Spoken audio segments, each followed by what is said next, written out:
এই নতুন বছরটা আমরা যেন বেশি বেশি আল্লাহর শুকরিয়া দিয়ে নতুন বছরটাকে সমৃদ্ধ করতে পারি, বেশি বেশি যেন আল্লাহর ইবাদত করতে পারি।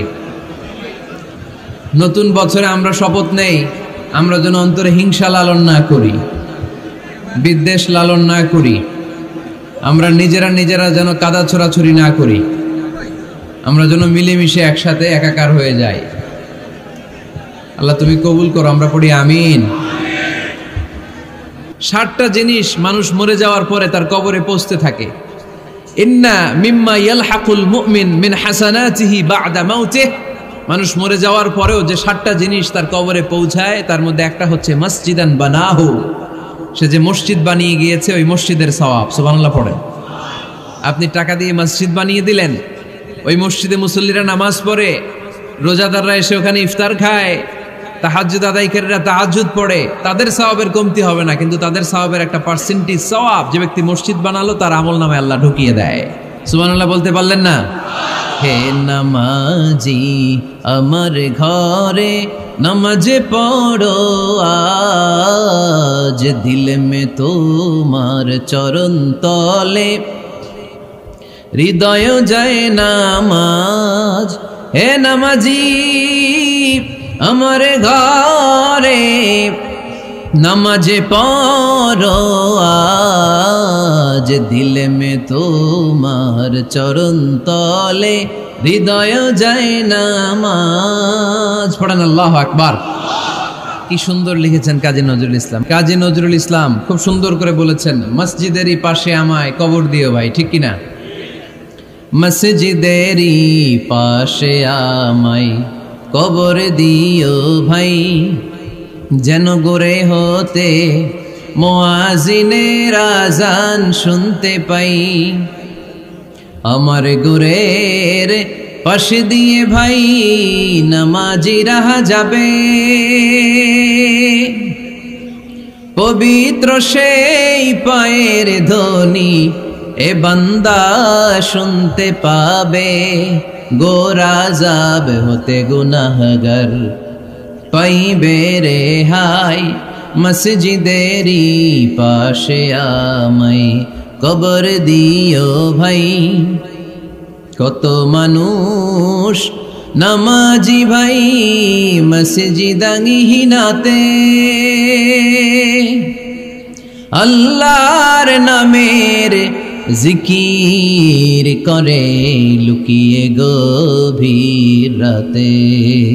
আমি তাদের সাথে ওই আল্লাহর নাম জপতে চাই, আল্লাহর নাম জপতে চাই। পড়েন সবাই, মসজিদেরই পাশে আমায় কবর দিও ভাই, যেন গোরে হতেও মুয়াজ্জিনের আযান শুনতে পাই। চিল্লায় পড়তে হবে আমিন। কি দরদ ছিল আমাদের জাতীয় কবি কাজী নজরুল ইসলামের, মসজিদের পাশে আল্লাহ তুমি আমার কবর দিও। আল্লাহ এই দোয়াটা কবুল করে নিয়েছে, ঠিক কিনা? ওনার কবরের পাশে মসজিদ আছে না নাই? আছে। এজন্য মসজিদের সাথে সম্পর্ক জুড়ে দেওয়া এটা ইমানদারের আলামত, আর মসজিদকে ঘৃণা করা এটা মুনাফিকের আলামত। এজন্য আমরা যেন আমাদের হৃদয়টাকে মসজিদের সাথে জুড়ে দেই, মসজিদের সাথে যেন সুসম্পর্ক থাকে। মসজিদ সবার, মসজিদ নিয়ে দলাদলি নাই। দলাদলি আছে অনেক জায়গায়, হানাফি মসজিদ, আহলে হাদিস মসজিদ এরকম আমরা দেখি বা শুনি, এটা ঠিক না। হানাফি মসজিদ বলে কোনো কথা নাই, আহলে হাদিস মসজিদ বলে কোনো কথা নাই। মসজিদ সবার। ছোট্টখাট্ট বিষয় নিয়ে মসজিদে মারামারি, একজন হাত তোলে আরেকজন তোলে না, কিলাকিলি আছে না নাই? একজন বলে জোরে আমিন, আরেকজন আস্তে আমিন, মারামারি আছে না নাই? এগুলো কি মারামারি করার কোনো বিষয়? কথা বলেন। সালাতে ফরজ আছে, ওয়াজিব আছে, সুন্নাহ আছে। খেয়াল করে বুঝবেন, ফরজ যদি নষ্ট হয় সালাত ভঙ্গ হয়, you have to repeat your সালাত। ওয়াজিব নষ্ট হলে সালাত ভঙ্গ হয় না, নতুন করে পড়া লাগে না, সেজদায় সাহু দিলেই সালাত আদায় হয়ে যায়। আর সুন্নাহ নষ্ট হলে নামাজ নষ্টও হয় না, নতুন করে পড়াও লাগে না, সৌ সেজদাও লাগে না, নামাজ আদায় হয়ে যায় সুন্নাহ নষ্ট হলে। এই যে হাত তোলা না তোলা এটা সুন্নাহ, আমিন জোরে বলা না বলা এটা কি সুন্নাহ। যেটা কোনো কারণে কেউ না করলেও তার নামাজ কবুল করে নিবে কে? আর এই সব সুন্নত লই আমগো দেশে গিলাগিলি। মৌলভীবাজারে মাশাআল্লাহ এগুলা নাই, এখানেও আছে। এগুলার অবসান ঘটুক, আমরা চাই কি চাই না? আর কত এই ছোটখাটো বিষয় নিয়ে আমরা এই বিভেদের প্রাচীর আর দেয়ালকে উঁচু করব আমাদের মাঝখানে? কবে আমরা ঐক্যের সিন্ডিকেট করব? কবে? আর কবে সাদা মনের মানুষ হব? কবে? আর কত? অনেক হয়েছে, আর না, এবার থামেন। বিভেদের প্রাচীরকে ভেঙে চুড়িয়ে দেন। ঐক্যের এমন সিন্ডিকেট করতে হবে যাতে কোনো অপশক্তি এই ঐক্যকে ভাঙতে না পারে, বানচাল করতে না পারে। চিল্লায় বলেন ঠিক কিনা?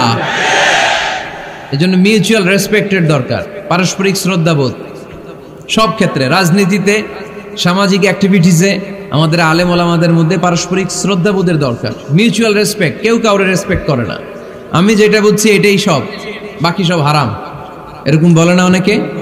এরকম যেন না করি। তাহলে মসজিদ সবার, মসজিদ আল্লাহর হাবিব সাল্লাল্লাহু আলাইহি ওয়াসাল্লাম খ্রিস্টানদেরকে মসজিদে ঢুকতে দিয়েছেন, আর আমরা মুসলমান ভাইয়ের জন্য মসজিদে তালা ঝুলাই দেই, আছে না নাই? আল্লাহর হাবিব সাল্লাল্লাহু আলাইহি ওয়াসাল্লাম কোথাও গেলেই প্রথমে মসজিদ বানাতেন। কি বানাতেন? মসজিদ বানাতেন। মক্কা থেকে হিজরত করে মদিনায় আসলেন, কোবায় থাকলেন কয়েক সপ্তাহ। কোবা পল্লীতে তিনি মসজিদ বানালেন, মসজিদ কোবা। ওখানে প্রতি শনিবার কেউ যদি ওযু করে ওখানে যে 2 রাকাত নামাজ পড়ে, একটা কবুল উমরার সওয়াব আল্লাহ তাআলা তার আমলনামায় দিয়ে দেয়। মসজিদে কোবা বানালেন। তারপরে মদিনায় এসে মসজিদে নববী বানালেন আল্লাহর হাবিব সাল্লাল্লাহু আলাইহি ওয়াসাল্লাম, মসজিদে নববী। এটা ছিল আল্লাহ রাসূল সাল্লাল্লাহু আলাইহি ওয়াসাল্লামের বৈশিষ্ট্য। কোথাও গেলেই তিনি মসজিদ বানাতেন, মসজিদে নববী। হায় রে, এখন তো কত সুন্দর মসজিদ আমরা দেখি, আমরা যে সালাত পড়ি। আল্লাহর হাবিব সাল্লাল্লাহু আলাইহি সাল্লামের সময় মসজিদে নববী কি এরকম ছিল? কথা বলেন। ফ্লোর